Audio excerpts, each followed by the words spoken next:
Hey, let's talk about Deathloop. Back when I saw the first trailer for this, I was really excited for it. But you know what happened? The game came out, and I saw that some players weren't super happy with it. Despite that, it's critically acclaimed and a total financial success. But even still, I waited a really long time before I felt like buying Deathloop would be worth it. Have you ever been in a similar situation? Comment down below. So the context of this video is that I'd like to right the wrongs of my fellow player peers and publish a positive review on Deathloop. I meant to say Death. Here's the thing. I think that this is an incredible game made by a great group of humans. But I think a large part of why players don't like it is they do not understand it to begin with. So what do I think makes Deathloop a great video game? Well, primarily, it's a time loop simulation, followed by being a mystery puzzle game, and lastly, it's a good first-person shooter with some stealth elements. I think that Deathloop reviews poorly with players because they put too much weight into the first-person shooting aspect of it. This is an Arkane game, so naturally they want an evolution in the Dishonored formula, and that is not what Deathloop is. I'm telling you right now, if you buy Deathloop, get into it, wanting that Arkane experience, you will be disappointed, just like everybody else. So I'm going to put the focus on where I think it should be. As the name implies, Deathloop is, first and foremost, a game that is confined by the nature of the time loop. It's composed of 4 periods of time, and the island you're on has 4 locations you can visit during those times. If at any point you die or reach the end of the day, which is after you leave your chosen 4th location, the time loop restarts. I've seen in critiques the argument that Deathloop only has 4 maps with little variation. It's a critique that contains a partially correct statement presented negatively. I argue that in thinking about the implications of a true time loop video game, the truth in this critique is actually a positive argument. Your actions have cascading consequences on the game world. There are multiple things you can accomplish at specific times of day that direct what happens during the next segment of time. Realistically, there are not just 4 maps, but in the very least, 16 variations of major scenarios for you to play out. On top of that, there are multiple micro-forking paths of events you can choose to pursue or not, making no 2 days feel entirely the same. To give some examples, one area during the afternoon has lighter enemy patrols as compared to the daytime, which has a much denser enemy population. During the night, the area is overrun with traps you need to avoid. Some buildings have electricity earlier in the day but are unpowered by noon.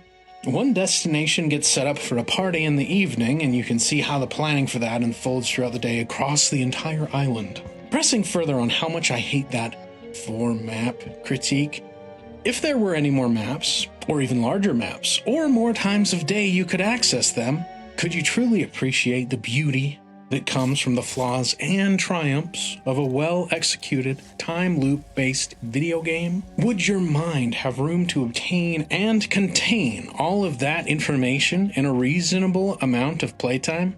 When I started, I gravitated towards stealth, tagging enemies and taking down bad guys silently, moving slowly to all my objectives. The game encourages you to. With each new loop, I found myself still being stealthy, but because of my compounding experiences at any particular location from the time loop, I was able to find faster routes to key items or events.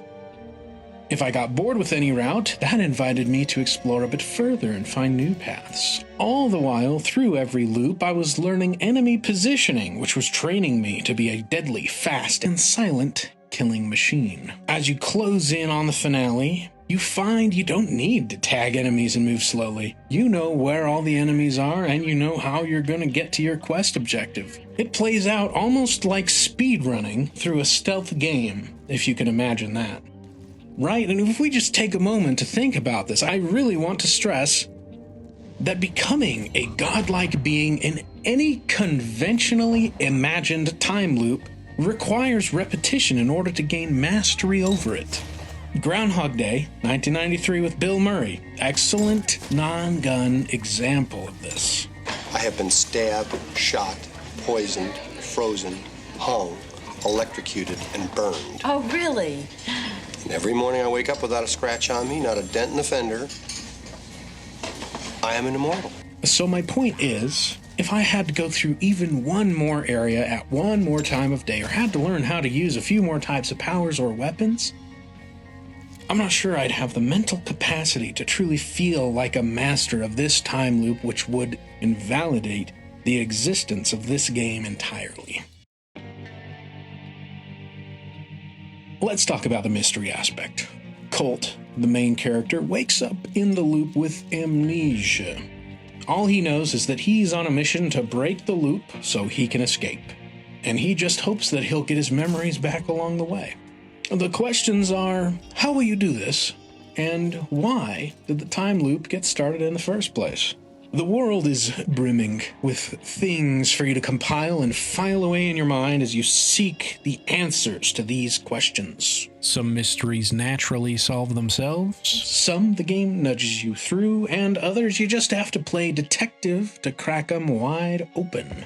Finding and enacting on clues may require you to loop through the game world to a specific location at a designated time to do a particular activity or take down unique enemies. A building burns down in the afternoon. Can you prevent it from doing so by visiting earlier in the loop? Perhaps in that building you'll stumble upon a key code here, a note there. Some internal character dialogue might trigger to keep you thinking about your quest. Maybe you'll find a way to dispatch a boss enemy without even gunning them down by setting up a chain reaction of events just right. You'll learn more and more about the world and the setup, although Colt will continue to feel the familiar threads of his lost memories. How does he fit into the big picture? Why is Juliana against Colt? Among other things.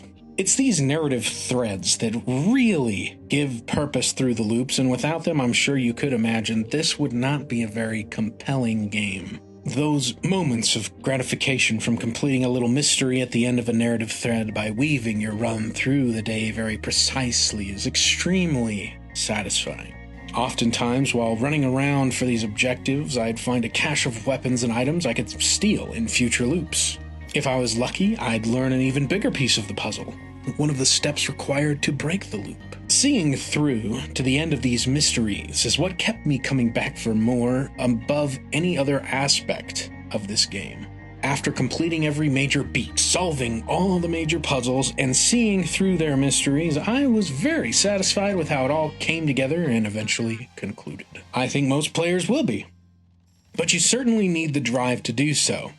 Remember, you are navigating a time loop. Some elements along the way to the conclusion will feel familiar, and that is by design.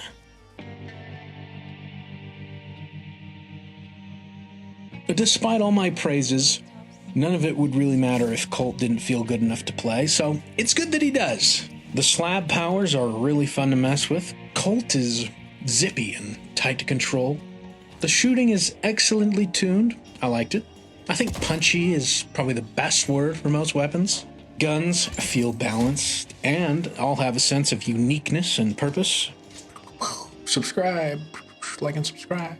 I loved the legendary variants and the wacky perks you could find on them or equip to them. Now you may have wondered up to this point, hold on. If it's a time loop, how does the game handle weapons and items? Well, as you may suspect, you can lose everything at the end of the day, which would suck if that was the end of it, but this problem slowly resolves itself. There's a resource you earn early on that you spend to keep some of your stuff between loops, and this piles up pretty quick after each day. In this sense, Deathloop is built kind of like a roguelite. So those are the three biggest components that I think make up this game, and now that you know them, it's my belief that you should know if Deathloop would be a fun game for you or not. But let's talk about a possible fourth component that makes it stand out just a little bit more. 1v1s against Juliana.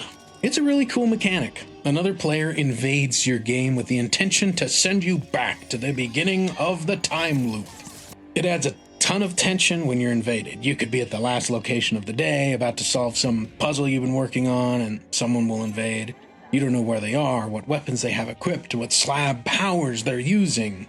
The only thing that you can do is use the location to your advantage and hope that you can outplay them. It's a pretty fun game of cat and mouse that somehow still feels pretty balanced amidst the single-player nature of the game.